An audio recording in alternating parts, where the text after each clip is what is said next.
Hi, and welcome to Snip Talks MMA. Today we're going to talk about the UFC top 10 welterweights. We're going to start off with Kamaru Usman. Now, if you guys didn't watch it, you should already know the number one and number two guys in the welterweight division. Number one, Kamaru Usman, he is the champion, the Nigerian Nightmare. This guy's a monster, excellent striking, great kickboxing, really improved himself, gets better and better each fight. His wrestling top notch. His fight with Kobe let you know that Kobe actually is a top-notch fighter, number two guy. Even though he talks a lot, he want to make America great. It's all good, man. Hey, go out there and fight. Show the people, show the world that you actually can fight and you're not just a talker. And you did that, even though Kamaru had to break your jaw. But it was a heck of a fight, man. Your wrestling pedigree is really high as well. I would have liked if Kamaru and Kobe would have actually wrestled a little bit. But the stand-up was fantastic. I feel like they both got good shots in. I feel like they both hurt each other in that fight. I feel like it was great. So you guys tell me what you think about that Kobe and Kamaru Usman fight, which is ridiculous.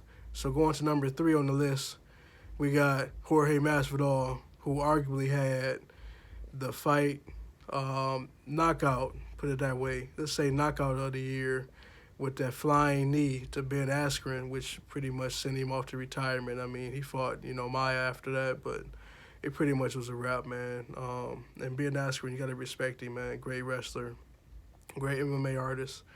He'd be a great coach. He did his thing. But, hey, Jorge Masvidal, he's serious, man. His run streak, hot.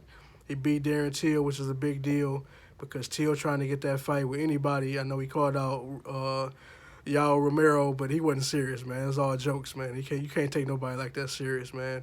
Who you not calling out Romero? I mean, unless you Israel, which is a whole different subject.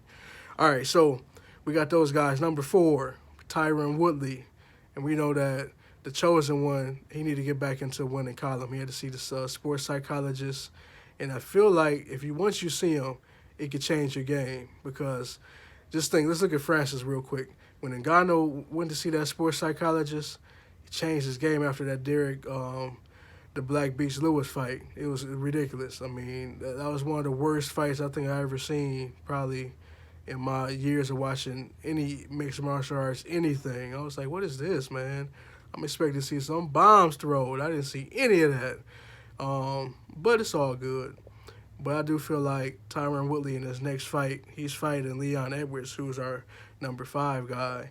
And we all know that Leon, Rocky need to get some love, man. Leon Edwards is a heck of a fighter, man. And you see that Usman gave him the shout out, gave him the love, because that's who probably will end up fighting. Whenever they set up this, well, first off, the UFC London card is going to have Woodley against Leon Edwards. That's been announced. Go check it out. So once they fight, the winner of that, if it's Edwards, more than likely he'll fight for the belt. If it's Woodley, then he'll probably have to do one more fight before he gets to the next level.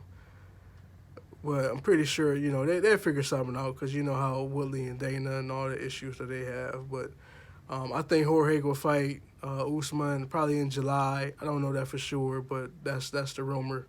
So I think they actually will have that fight. You guys think that Jorge Masvidal should have that Kamaru Usman fight? I mean, you tell me, let me know in the comments what you guys think.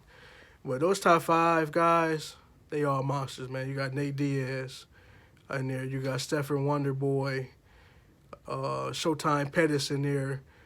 Some real top-notch, high-quality guys that round up that top 10. Showtime Pettis actually fighting on the Conor card against Diego Ferreira. That's going to be a good fight. Showtime need that fight. After he lost to Diaz, he did knock out Wonderboy. He was actually, to me, losing that fight. But, he knocked out Wonderboy, and he needs to bounce back after that Diaz fight. Diaz pretty much took his soul, and I think Showtime ended up hurting his foot. I think he broke his foot, his ankle, or toe in that fight also. So he needed a bounce-back fight. I think the welterweight division is really good, man. Those guys are really good, like stacked, man. Even in other organizations, you can look at Bellator with Lima. Lima's a monster, man, arguably top 10 in the world, regardless of promotion. Lima's a monster. You can't never count out John Fitch. I think he's still fighting out there in Bellator. Roy McDonald. I mean, them guys is killers, man. They former UFC vets. But MMA, they monsters, man. You can't never count those guys out. So you guys tell me what you think. Top 10, welterweight. And we got these fights coming up. You tell me who will win them. Catch me on the next one.